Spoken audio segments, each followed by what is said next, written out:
Hey guys, welcome to another episode of Quick Tips Photography. My name is Marlon Perez, and today we're going to be looking at the MacBook Air. This is the late 2010 model. It's the 11.6-inch version, and we're going to do a couple things today. But before we get started on that, I'd like to say thank you for your support, and thank you for watching these videos. If you can hit the subscribe link and subscribe to me, that'd be fantastic. And if you hit the thumbs up, it'll just help you know that I'm doing a good job and you guys want to see more of these videos. So, we have a couple of things to do today. We're going to talk about the MacBook Air. We're going to look at what it comes with. We're going to talk about the actual product. And then we're going to do some performance testing. So we're going to run programs like Lightroom, CS5, and we're going to do a whole bunch of stuff like that, like YouTube video watching and stuff. And then we are going to wipe the whole thing and then compare it to a early 2006 MacBook that I've got here. And that's it. So let's get started and let's not waste time. So what exactly do you get with this thing? First of all, you get the laptop, which is what you paid the huge chunk of money for, right? And then you get the power adapter, which is tiny compared to the 60-watt one for the MacBooks. I mean, look at that size difference, right? And then you get the power adapter, or the plug actually, and you just plug that one in there. Or if you want some extra length, use the extension cable. So we'll put that away, and then you get the manuals and stuff. And so first of all, you're greeted with a big hello, and you get all the product info. This is just basically the manual, tells you how to use it, whatever. Then you get the 1-year limited warranty, and you get some awesome stickers, which I never use. And then the coolest thing is you get the MacBook Air software, the reinstall drive, which is just a USB stick. You can put this on it if you're traveling. You can put this on your keychain, and just in case you need to reformat your computer, you can do that right away. We're gonna use this later today, and hopefully it works out well. I've never actually used it yet. First of all, it's 11.8 inches wide, 7.56 inches deep. It's 0.11 inch high on this side, and it's 0.68 inch high on this side. It weighs in a light 2.3 pounds, which makes it perfect for on-the-go computing. On the left side, we see a power port, a USB port, and a 3.5mm headphone jack, as well as a microphone. On the other side, we see Apple's patented mini display port, as well as another USB port. When we open it up, we're greeted by Apple's stunning 11.6-inch display. Now this display has 1366 by 768 pixels, and that's run by NVIDIA's internal GeForce 320M video card. That video card has 256 megabytes of DDR3 SD RAM. Now later in the video, we're going to find out how it handles both online and offline high-def video. So wait for that. Now that we're on the topic of internal tiddlybits, let's talk about the computer.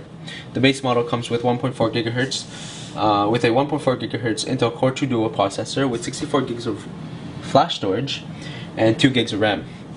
If you throw some money at it, which we did on this model comes with 1.6 gigahertz Intel Core 2 Duo processor, and 128 gigabytes worth of flash storage and 4 gigs of RAM. So let's get to testing. Let's play with it. Now let's start to use this thing. First thing we're gonna do is turn it on, and we're gonna see how fast it boots up. Here we go.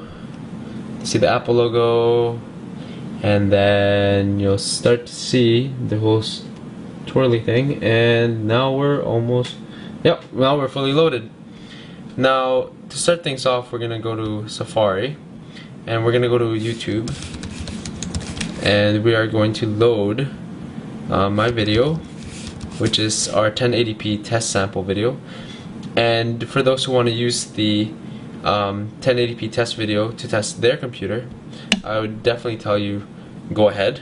So load it in 1080p, and we're gonna watch it in high def. Now the computer handles 1080p video quite well. There is a bit of frame lagging depending on how long the video is, and it does a decent job, and it does a better job at 720p. just as we expect. Now we can turn this off, and then I have the same video sample on a file, and we're gonna load that up in QuickTime. When you actually have 1080p video loaded on this computer, there's absolutely no lag, and the computer can definitely handle it. This video is framed from my 5D Mark II, and it does such an awesome job. We're gonna quit that again, and then we're gonna go to PowerPoint. PowerPoint loads super fast, and next thing you know, you have your PowerPoint right in front of you, and you can go ahead and start viewing it and whatnot. We're gonna quit that, and we're gonna start loading up Word. Word loads super fast as well, and there you go. This is a 10-page file that I've made just recently, and I'm gonna quit that now. And next thing we're gonna do is open up Photoshop CS5. Photoshop CS5 loads really fast on this computer. This is a raw file on my 5D Mark II, and now the file is being converted into an editable file in Photoshop. Now this part takes a bit of time to just chew through all that data, and when you're fully loaded, the computer doesn't lag at all. So you can go ahead and scroll down. I can see how sharp my photo is, and I can actually just start doodling. So there we go. There's absolutely no lag. I haven't experienced any when using Photoshop CS5, so you can't go wrong. I'm gonna quit this now. I'm not gonna save the photo, and that's it. We're gonna close that again, and now we're gonna just open up some random Word files and PowerPoints and Excel. We can look at Messenger. We can look at opening CS5, Photoshop CS5 again. We can look at opening other programs like InDesign. No, let's use Flash. Let's open up Flash. Let's open up Premiere Pro, and let's open up Lightroom. Lightroom would be a good one. Lightroom. Let's open up Firefox, and now I'm just loading the computer, and we're gonna see how hard this computer works. We're gonna open up some more pages on Firefox just because I can, and it just loaded, and here we see all of our pages. We can go back to, sorry, Premiere is now asking me to do something such as create a new project, and we can just go ahead and do that. Yeah, it's asking for a whole bunch of stuff.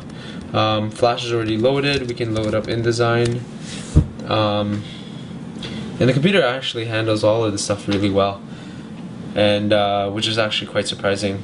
It's perfect for light photo editing, light video editing. It's perfect for a whole stack of stuff.